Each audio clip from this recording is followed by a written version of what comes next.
Hello, hello, hello. You are listening to the one and only Aggressive Beauty.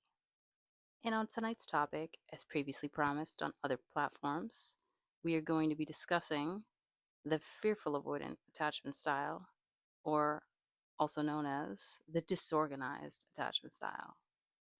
And I know you've probably heard from different relationship coaches across the internet about what this one actually is, but I'm going to be discussing it from an integrative attachment theory standpoint.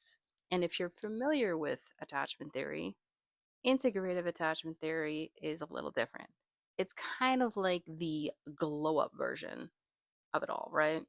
And it doesn't just categorize you into one box, it dives deeper into the why behind your behaviors, combining neuroscience, trauma, and modern psychology to explain how attachment styles are actually dynamic and can shift over time.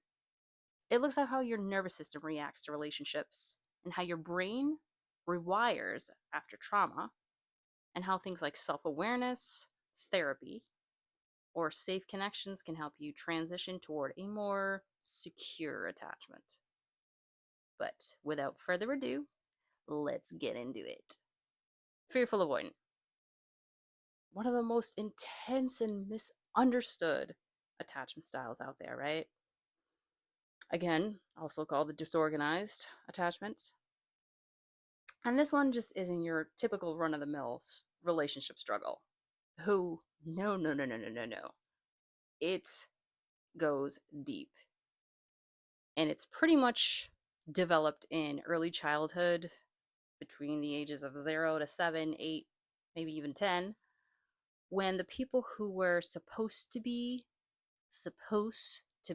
your safe haven, your caregivers, right, ended up being your source of fear, inconsistency, or just straight up fucking emotional chaos. So maybe your parent was battling addiction and couldn't show up for you emotionally. Maybe they worked too much and they were physically there, but completely emotionally checked the fuck out. Or worse, maybe they were the ones causing the harm. Physical abuse, mental abuse, emotional abuse, spiritual abuse comes in like a whole array of different types of things, right? Neglect, yelling. Maybe you witnessed the volatility between two parents, domestic violence in that aspect, which is obviously horrible. And basically just making you feel like your emotions were too much to handle. This kind of environment teaches a child one huge ass message. A confusing one, no doubt.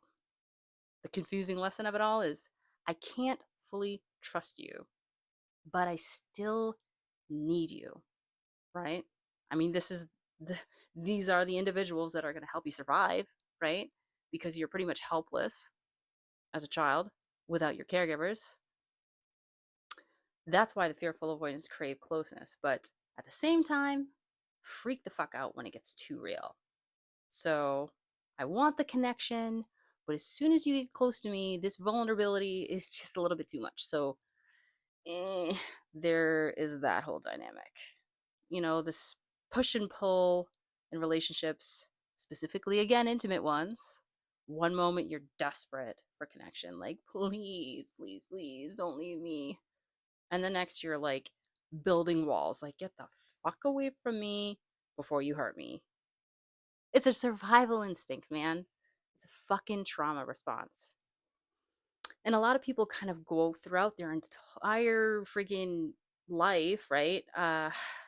Getting into relationship situations where the repeated pattern is the whole theme. The whole theme of the push and pull dynamic. And essentially, it's your brain trying to protect itself from reliving the pain of rejection, abandonment, or betrayal. The crazy thing is people with fearful avoidant attachment usually know their reactions don't make any fucking sense, but they're trapped in this cycle. Doomed. Just kidding. Totally just kidding. But they're battling layers of emotional trauma, unmet needs, and that deep rooted fear that no one will ever truly stick around. and ever truly stick around for who they really are.